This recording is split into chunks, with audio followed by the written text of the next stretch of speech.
Hey, it's the Empire, Geoboxing Empire, Backstar Boxing. Now, man, my boy, Blue Buzz Sports TV, man, had some crazy stuff to report that blew my mind, man. My eyes almost fell out my head when I heard the news. Gervonta Tank Davis is helping Shawn Porter train for Terence Bud Crawford.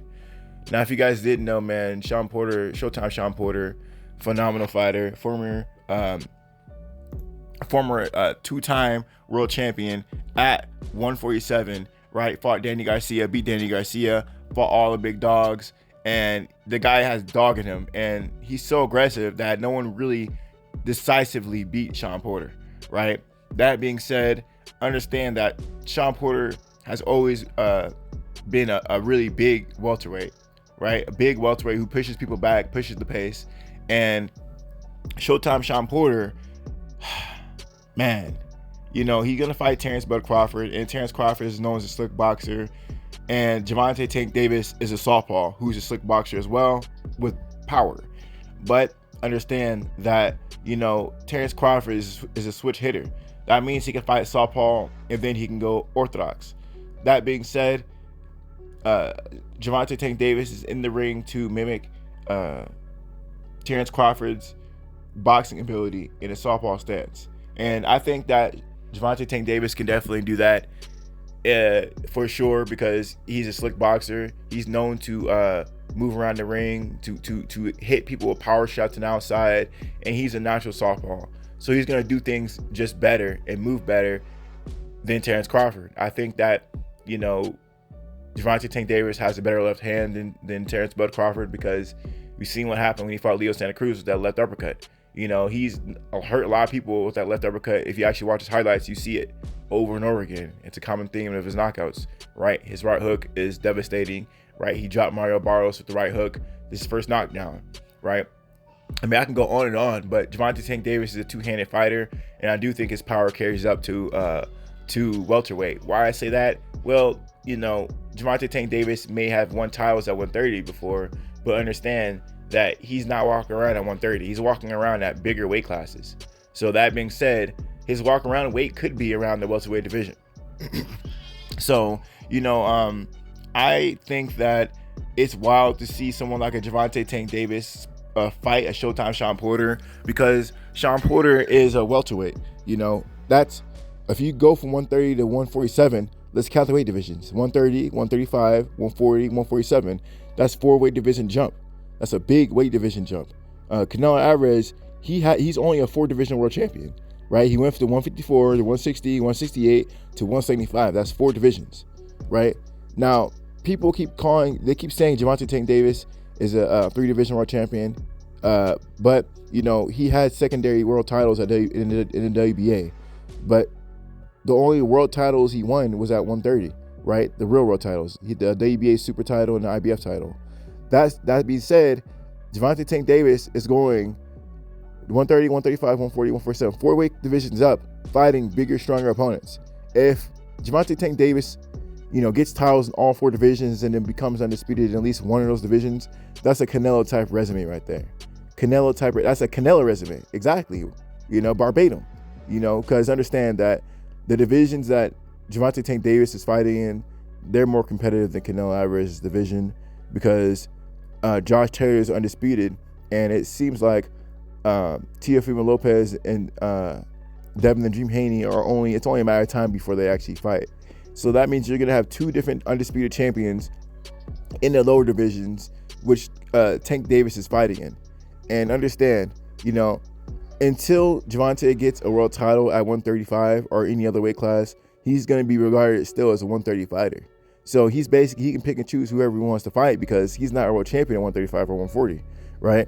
So, you know, Gervonta can fight all the big names he wants, and he's not going to be bound by mandatories. So Gervonta has the hard route for sure. He's fighting the #1 Mexican fighter in Mexico in his upcoming fight, right, this December, because that guy was replaced by Rolly Romero. So, you know, there's a lot of big things before Terence Bud Crawford and Shawn Porter, and then Gervonta Tank Davis versus his guy. But I'm shocked that these guys are fighting each other in the ring, sparring. That means Gervonta Tank Davis is better than what we think.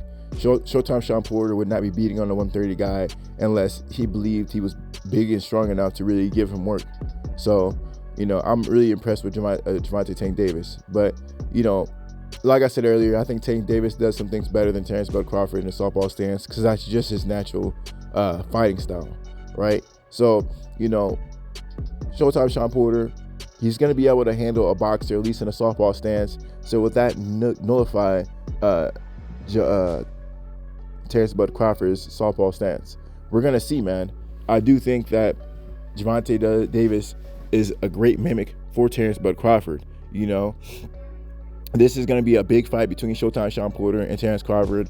And I'll be honest, man, I wouldn't be shocked if Showtime Shawn Porter gets the upset. I wouldn't be shocked if he gets the upset. So we're going to see how this whole thing plays out with Terence Bud Crawford and Showtime Shawn Porter. I think this is going to be a big fight. This is definitely fight of the year. And I wouldn't be shocked if it does close to 1 million pay-per-views. Showtime Shawn Porter has always been exciting. And Terence Bud Crawford is still seen as the number 1 pound-for-pound fighter. The reason why the rankings haven't really changed yet is because we haven't seen his fight against Showtime Shawn Porter and Terence Bud Crawford. But Showtime Shawn Porter has never been stopped yet. And Terence Crawford, with Canelo Alvarez becoming undisputed at 168, he's going to have to win, and he's going to have to win by dramatic fashion. He can't just walk and get past Shawn Porter. He's going to have to do something dramatic. So that being said, man, we're going to see how this whole thing plays out, man. Terence Bud Crawford has always been that guy, always been slept on, but all of his wins by 147 have been by all knockout. Were they weaker competition? We're going to see when he fights Showtime Shawn Porter. He's going to have to make a point because he's been beating everyone by knockout. Was he fighting weak opposition, or is Terence Crawford just that good? Now, when Virgil Ortiz fought his guy, the guy that Terence Bud Crawford walked through, the guy went life and death. Virgil Ortiz being a Mexican undefeated fighter, Virgil Ortiz was thought to walk past this guy. And what guy am I talking about?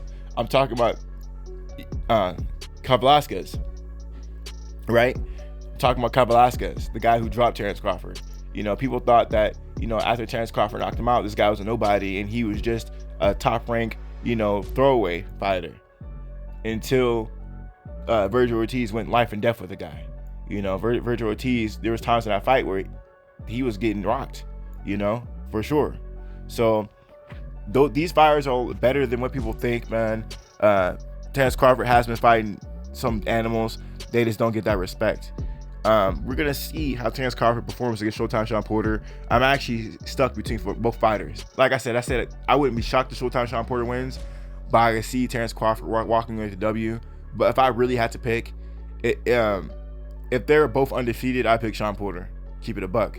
But just because the politics of boxing and Terence Crawford being undefeated, I think he's gonna win a decision, a split decision.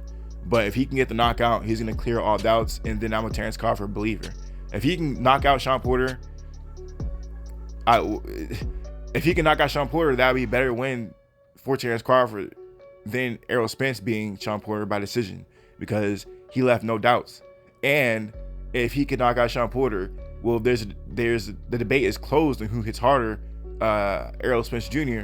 or Terence Bud Crawford. The only reason why I'd favor Errol Spence Jr. over Terence Crawford is just because Terence Crawford, this is his third weight class, and Terence Crawford has always been at one weight class, so he's a bigger fighter. But if Terence Crawford has punching power that's outsized and he hits harder than Errol Spence Jr., well, I'm gonna have to change my pick. I just think that Errol Spence Jr. is just too big for Terence Crawford. But we're gonna see, man. I mean, Terence Crawford's been in the division for a while, and he grew into the division. But we're gonna see, man. I mean, to really make me a believer in Terence Crawford, he's gonna have to stop Shawn Porter. The decision is not good enough. He's gonna have to stop the guy. If he stops him, that's insane. That's insane. That'll send him on cloud 20. On cloud 20.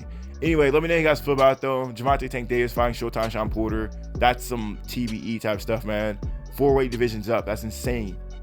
That's what Canelo's doing right now at light heavyweight. We went to light heavyweight to beat Sergey Kovalev.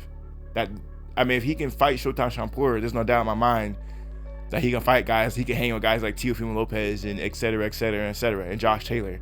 Shawn Porter is definitely the more aggressive fighter is at welterweight, and his walk around weight is not welterweight.